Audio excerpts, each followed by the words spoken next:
Hi, thanks everybody so much for having me here, for all of the work that you do, to Dr. Stefanik for putting this all together. So the intro really covered a lot. I'm Hans, I'm an intersex artist and educator. I've worked across a lot of different media, so sometimes it's comic arts, sometimes it's YouTube and video, but my work across the board deals with expanding our understanding of sex variation in a non-medical context, right? So the social, political, real lives of people who fall under the intersex umbrella. I'm proud of this work. The videos so far have been translated into, I think, 3 or 4 different languages. So it's something that is catching on very much in the community. And as Dr. Stefanik noted, my previous work was as communications director leading messaging and strategy around intersex policy in the United States. So Interact is probably the largest intersex advocacy organization in the US, possibly anywhere, with touching probably every piece of legislation and a lot of media as well that relates to stigma against variations in genitalia and other sex anatomy. So I noticed today that I think I might be the only person on the roster without letters after their name. And I think that's really important because clinical, medical, scientific perspectives are so important. And simultaneously, if that's all we have, we're missing a big part of the picture, right? We're missing a lot of other disciplines. So I always try to be expansive and focus on, a little bit of historical context, a little bit of political issues, because, no single discipline exists in a vacuum as we understand all of these different health domains and disparities. The point that I always like to focus on, regardless of how familiar someone might be with intersex issues, is the fact that human difference is so broad and so expansive. We see this in every physical trait.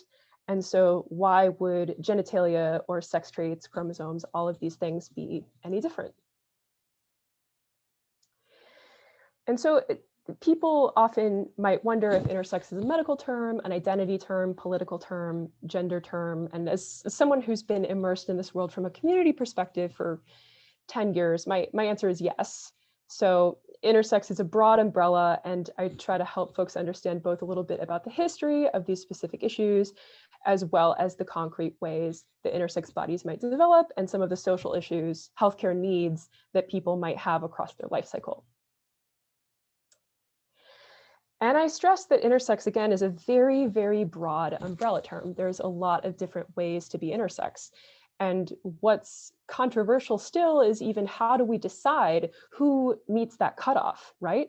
So whose differences are significant enough to be labeled in this category?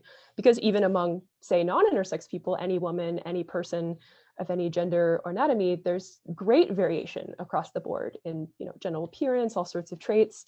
So the line is a little bit blurry, but what I consider intersex is often people who have differences that they're born with that are significant enough that they might cause stigma in a person's life, or they might cause attention for breaking some of those anatomical expectations. So intersex people have a difference that is naturally occurring in at least one component of sex. And there's a lot of things that go into sex, right? So we think of most people as following, one of these 2 complete paths when their bodies are developing their sex traits. Usually you flow straight through and have all of these steps and have all of your traits in alignment on one of these 2 paths. That's the case for about 98% of people. And for intersex people, we have very creative interpretations, right? So there's a lot of different ways in development that a person can have variations that break these 2 paths. So that is largely what I'm talking about, people who break these paths in some way, and maybe that could be fairly minor, or maybe that's more significant. I think these examples are probably a little bit more significant. But I talk usually in terms of traits. And as you can see, sex is quite broad. It's an umbrella. There's a lot of different aspects that go into sex, which I love this Venn diagram from one of the Interact brochures that really breaks it down, because it's not only the things that you might think of the most classically in the inner circles, but it also goes as far as, your expression of fat distribution, of facial hair, those sorts of secondary characteristics go into how someone's sex and gender is read. And so I also often don't talk in specific medical diagnosis terms. These terms are very useful for understanding what an individual's anatomy is, for understanding what an individual's needs might be, what treatments a person might need. But I tend to talk more broadly in terms of characteristics of the different aspects of sex that a person could have. So intersex differences can be chromosomal. You might have chromosomes that don't align with your phenotypical or external genital appearance. You might have an extra chromosome. You might be missing that second X chromosome. There's different ways that you could be chromosomally intersex, although that's probably not the primary thing that a person would notice first, because most of us have no idea what our chromosomes are, right? Usually people might find out that they're intersex some other way, and the chromosomes are just an indicator of other things they might notice. You might have internal tissue that's different. So you might have ovaries or testes or a combination of that tissue, or be born with streak gonads. So you wouldn't have those hormone producing organs either way. Another part of it is hormone production and response, right? So what do we consider a typical level of, estrogen versus testosterone? What does your body produce? And how does your body respond to those hormones? So perhaps people have heard of androgen insensitive intersex people, which is where you have internal testes and an external vulva, and your body converts that testosterone right back into estrogen. So the response to those hormones and the balance of those hormones is another factor.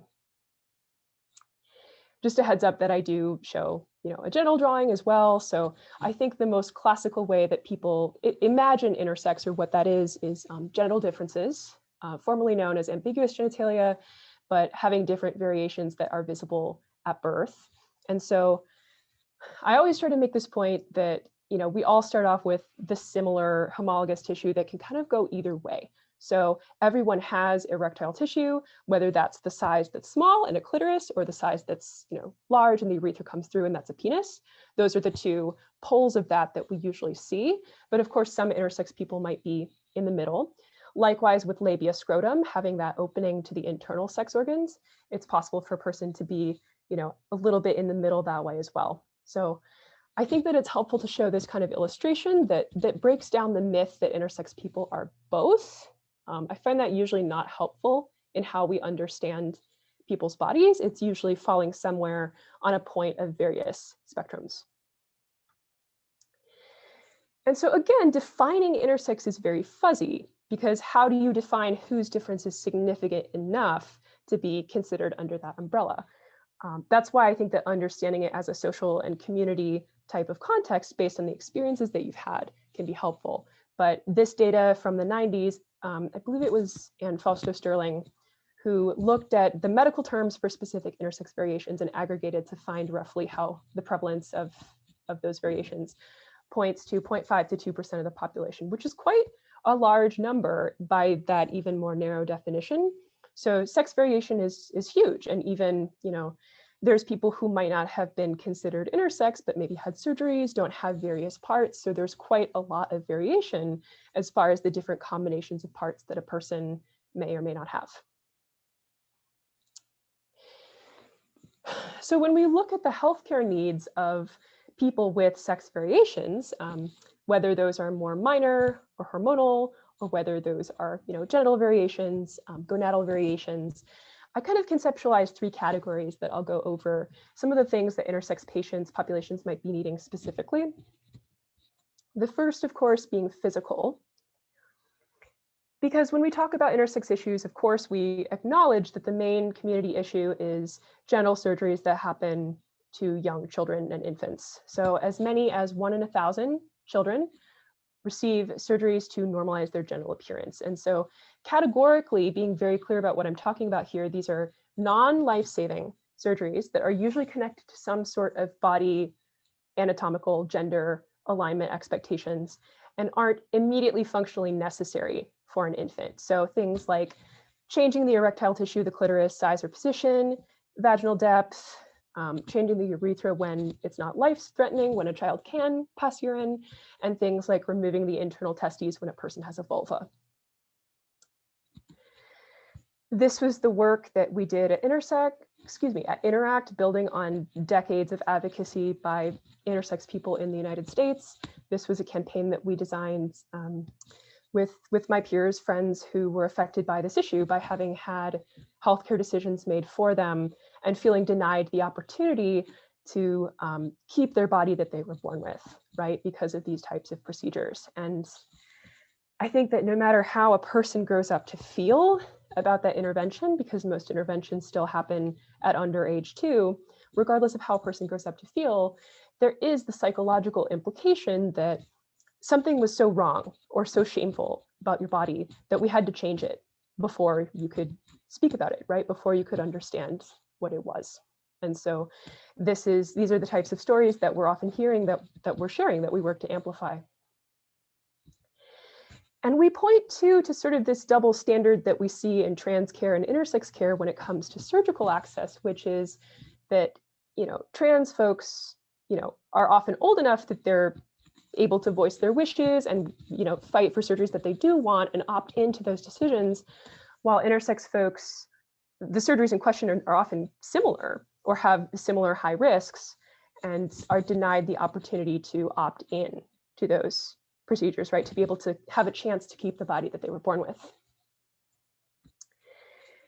And so we look at this too in terms of, sexual and gender minorities. When we look at World Health Organization depathologizing being gay as a mental disorder in the 90s, depathologizing being transgender as, in and of itself a mental disorder or issue in 2019, quite recently, and not seeing that same depathologization of sex variations as physical disorders. We're still kind of waiting on that, hoping for statements that, these are natural variations and people deserve a chance to keep their own bodies, to have a say in their own healthcare decisions.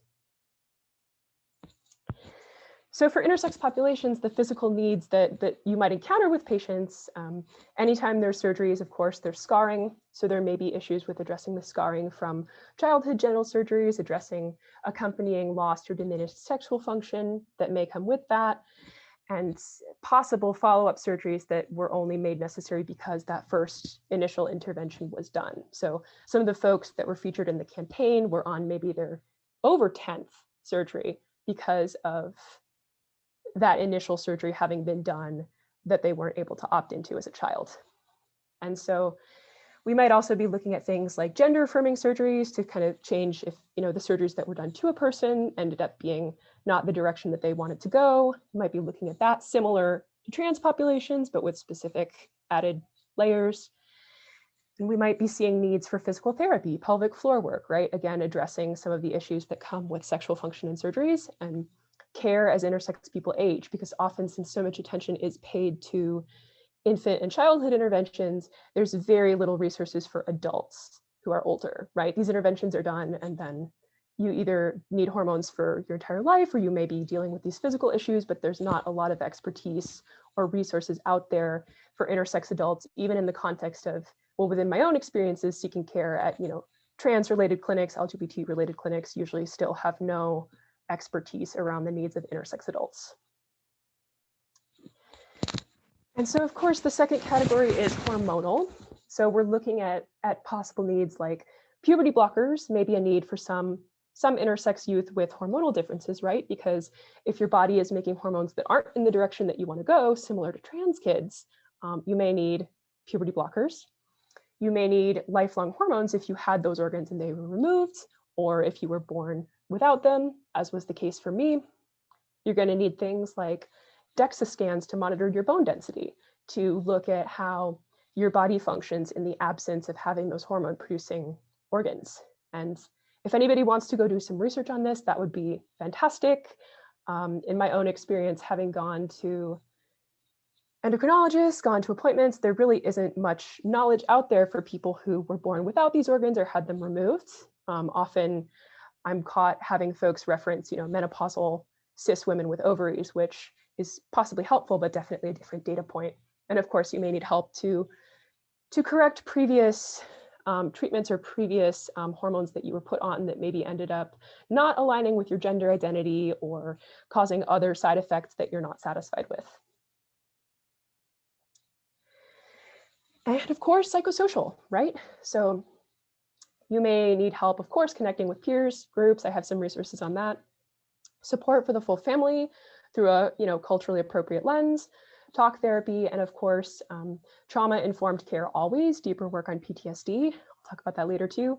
But I think what a lot of people don't realize, and what I have come to learn through so many interactions with intersex children and adults, is that a lot of that attention on genitalia, sex traits, your body, can be interpreted, sort of psychologically as sexual abuse. So that sort of attention on genitalia that young children experience can cause a unique version of sort of that PTSD experience that really requires a specific trauma-informed lens.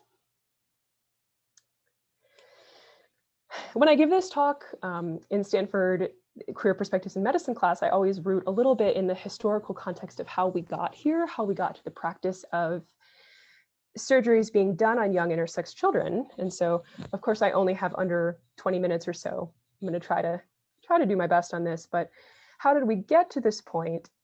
We talk about the usual forces, right? So the usual systemic issues, the usual issues of oppression, and even the concept of two sex categories, right? That there's this idea that everybody follows this one path or this one other path completely that correlates with your gender in society and correlates also with your reproductive role.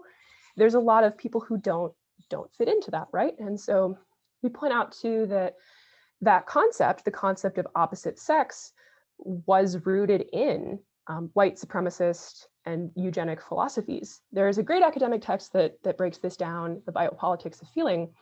But the idea being that some of these eugenic thinkers posited that white people were considered more advanced because they had greater sexual differentiation, that there were men over here with these traits and women over here with these traits, and that others, didn't have as much differentiation.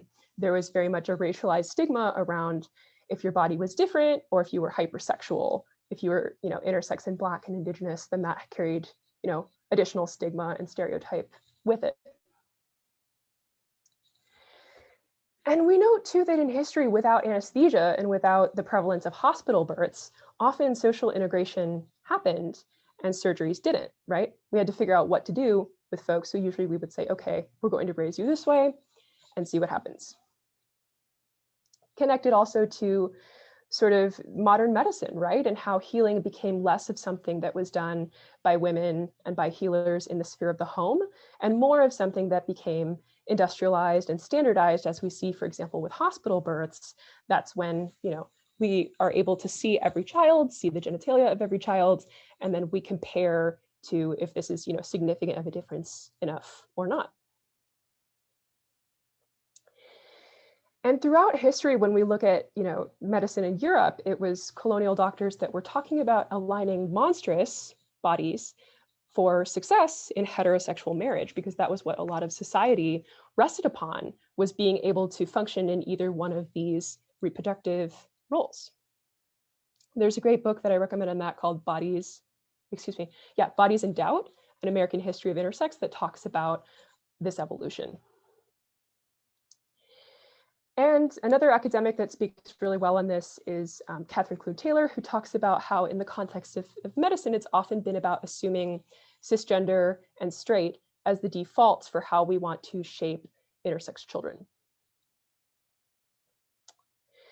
And I agree with a lot of that analysis. I think that the approach hasn't truly changed in a very long time. And I'll tell you kind of what I mean by that, rooted in the historical context, which is the intersex people didn't have the opportunity to gather and to engage in activism until much later compared to other sexual and gender minority populations, because the stigma was so great and the shame and isolation were so great. It was the internet that enabled that in the 90s. So when the first protests started happening in the 90s, the response was usually met with, well, we've decided that genital differences are traumatic psychosocially for the parents, for the family. Like, we have to keep changing intersex people in order to fit the social ideas. And that evolved a little bit, right? And we saw a focus on arguments around technique, right? Well, if we do the surgeries better, great. As opposed to focusing on, the ethics and the needs of adults. And now we're in the era of multidisciplinary teams, right? Where often there's multiple specialists that are, on a team of experts at a hospital that are, advising parents, advising families on a course of action, which may still include surgery, right? And of course, the critique there is, what about the individual? How do we know if the individual is willing to tolerate potential risks, sexual function, incontinence, those sorts of risks that are possible with these major genital surgeries that are not life-saving? And so we've kind of moved throughout history to looking for one specific marker that's going to measure and tell us which way we should put an intersex person, whether it's internal gonads, genitalia. I would say now that we're in the era of chromosomes, that if we can prove someone's chromosomes, if we test them in their XX, that makes doing procedures like a clitoral reduction acceptable, because we know that XX equals female equals they will want a small clitoris.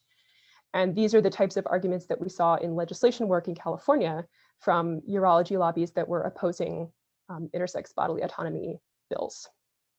And we see this a lot too in issues like sports, sex testing, when it comes to having to find a marker for how we can argue what is enough of a woman. We need something to point to, right? So there's not really anything that's going to be perfect across the board that you can point to as a single marker. And so again, pointing out, some of the double standards between intersex and trans care of just wanting to come to a place where intersex people have the opportunity to drive their own healthcare, to have resources and have the opportunity to exist in their own bodies if they want to.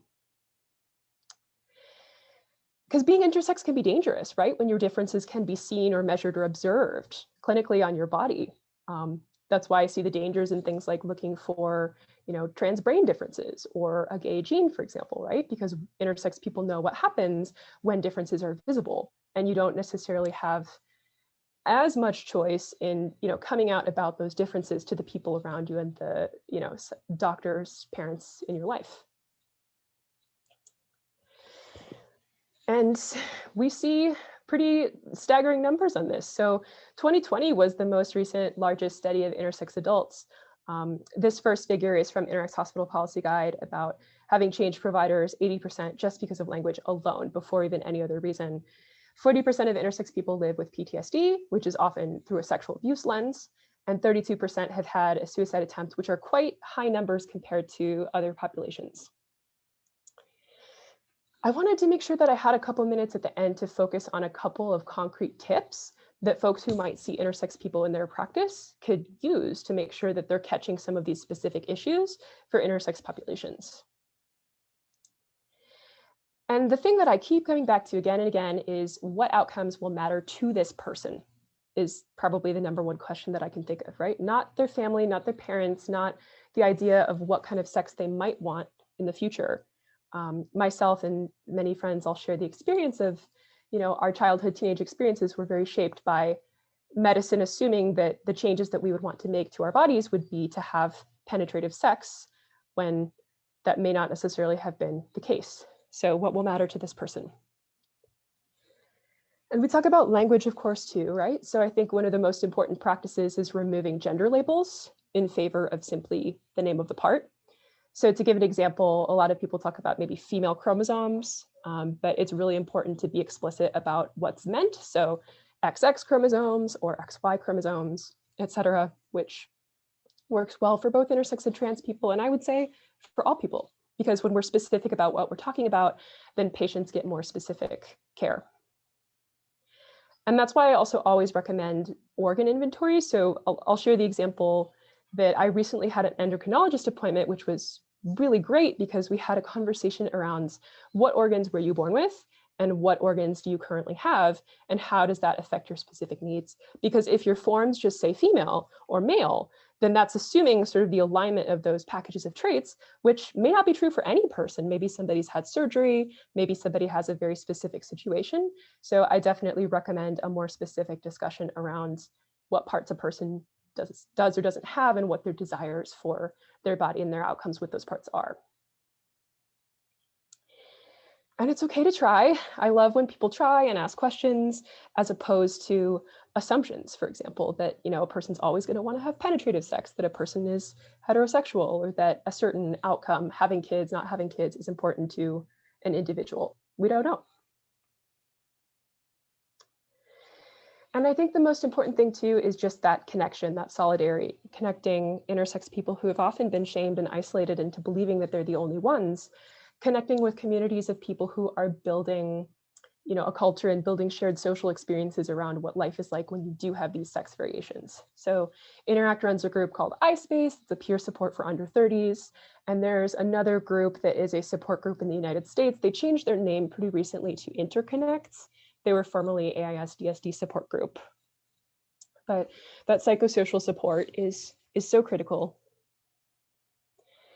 And something that I always say too is like ask your hospitals, ask your curricula what their practice is, because right now only 2 hospitals in the United States so far through the work at Interact have made statements saying that they explicitly do not perform infant clitoral and vaginal surgeries. So we're always pushing, one by one to ask questions of institutions of why these practices are still happening. And this photo is an article that I wrote that I'm really proud of, profiles of 9 MDs who really shine in the space of intersex advocacy. So that one's on the Interact blog. I definitely recommend it.